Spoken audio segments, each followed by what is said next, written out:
everyone just parcel এটা আহিছে ইয়াতে কি আছে এতিয়া আপোনালোকৰ সন্মুখত আনবক্সিং কৰিব ওলাইছোঁ বলকচোন কি আছে চাওঁ মই পুৰা এক্সাইটেড একদম চাকৰি এখন লৈ লৈছোঁ দেই মই গেছ কৰিব পাৰিছোঁ কি আছে বাট আপোনালোকৰ আগত আনবক্সিং কৰি দেখাওঁ আৰু আপোনালোকে ভিডিঅ'টোৰ জৰিয়তে চাব পাৰিব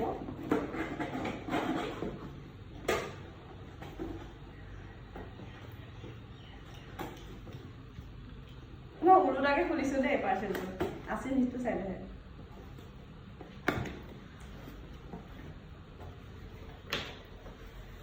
এয়া গেছ কৰিব পাৰিছে আপোনালোকে কি আছে কাঁচৰ বটল ৱাটাৰ বটল হয় কাঁচৰ ৱাটাৰ বটল অ' ৱাও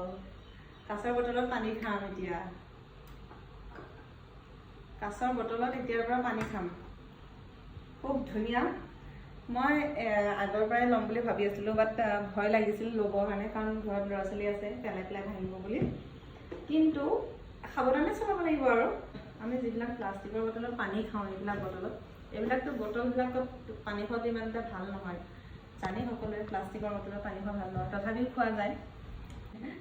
কিন্তু মই এতিয়াৰ পৰা এই কাঁচৰ বটলত খাম বুলি ভাবিছোঁ ঘৰত থকাৰ সময়খিনিত আৰু এয়া এই 4টা বটল খুব কম প্ৰাইজত পাইছোঁ খুব কম প্ৰাইজ আপোনালোক প্ৰাইচটো মই কৈ আছোঁ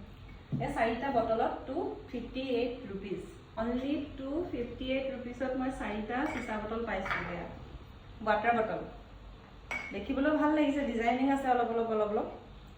আৰু খুব ধুনীয়া আহিছে দেই বটলকেইটা একদম ভাঙা চাঙা নাই ইয়াত দেখিছে 1 লিটাৰকৈ পানী ধৰিব ইয়াত আমি চিয়া চিডছ যোনটো হয় চিয়া চিডছ আৰু নেমু বা পদিনা অলপমান ইয়াত ভৰাই পেলাই এনেকৈ থৈ আমি খাব পাৰোঁ এয়া হেভি আছে অলপ বটলকেইটা এইকেইটা এই প্লাষ্টিকৰ বটলকেইটা এতিয়া এনেকৈ কৰি দলিয়াই দিম আৰু কাম নাই আৰু এইকেইটা এতিয়াৰ পৰা আমি চিচা বটলত পানী খাম